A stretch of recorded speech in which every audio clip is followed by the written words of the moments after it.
أحيانا الهوية المزيفة مش معناها إننا بنمثل، أحيانا معناها إننا خبينا أجزاء من نفسنا لوقت طويل. وأنا بقرأ النهاردة وقفت عند جزء شدني جدا. بص كده، كانوا مخبيين نفسهم، مخبيين حقيقتهم، أو مخبيين أجزاء منها. التردد في إني أكون نفسي وإني أبقى على حقيقتي.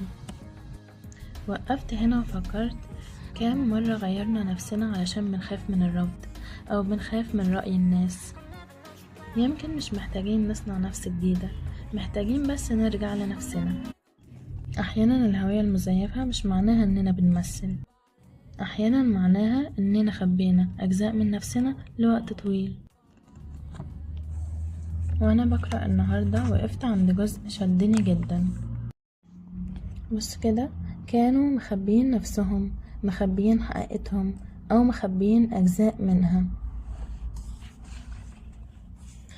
التردد في إني أكون نفسي وإني أبقى على حقيقتي.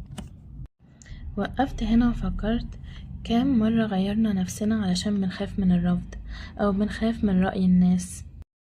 يمكن مش محتاجين نصنع نفس جديدة، محتاجين بس نرجع لنفسنا.